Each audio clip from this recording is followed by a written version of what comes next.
জরুরি তা হচ্ছে কিসের? আল কোরআনের, কোরআন মাজিদের। মানে এই জ্ঞানটা দিতে হবে ছেলে মেয়েদেরকে। এটা দিতে পারেনি, এটা আমাদের ব্যর্থতা। আপনার ছেলেকে পড়ান, সমস্যা নেই, ইংলিশ মিডিয়ামে পড়ান, অসুবিধা নেই। ইংরেজি, বাংলা, গণিত, বিজ্ঞান, ডাক্তার, প্রফেসর, ইঞ্জিনিয়ার যা খুশি বানান, অসুবিধা নেই। কিন্তু তার মধ্যে যেন দ্বীনি জ্ঞান থাকে, কোরআন এবং সুন্নাহর মৌলিক জ্ঞানগুলো যেন থাকে। এইটা দিয়ে বানান, তাহলে ইনশাআল্লাহ নষ্ট হবে না। সম্মানিত উপস্থিতি, যুব সমাজ ধ্বংসের 1 নম্বর কারণ যেটা আলোচনা করছিলাম, সুশিক্ষা তথা ধর্মীয় জ্ঞানের অভাব। সারা দেশে যত অপরাধ সংগঠিত হয়, সারা বাংলাদেশে যত অপরাধ হয়, অধিকাংশ অপরাধের যারা নাটের গুরু এরা সবাই শিক্ষিত। অধিকাংশ অপরাধ যারা মূল কলকাঠি নাড়াচাড়া করে তারা কি? শিক্ষিত মানুষ, অশিক্ষিত না।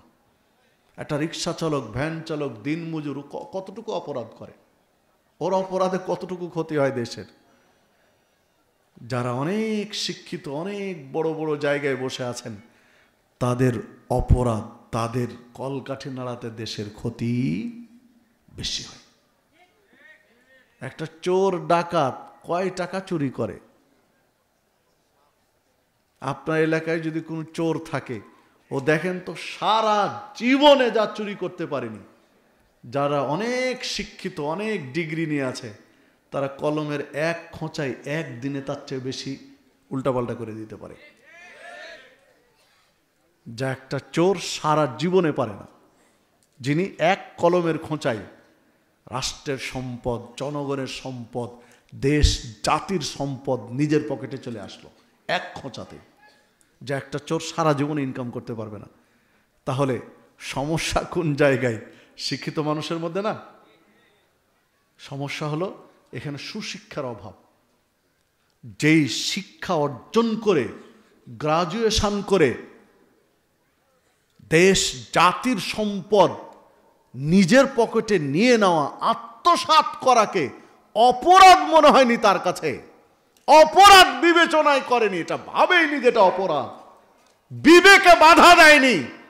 যেই জ্ঞান তার নিজের অন্তরকে আলোকিত করতে পারেনি, ওই জ্ঞান দিয়ে দেশ জাতির কি উপকার করবে? সে দেশ জাতিকে কি আলোকিত করবে? অসম্ভব। এই জন্যই আমাদের সমস্যা।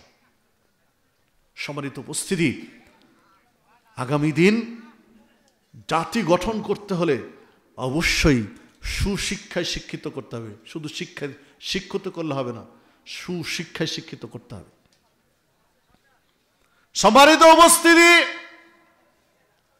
দ্বিতীয়ত আমরা ভাবতে পারি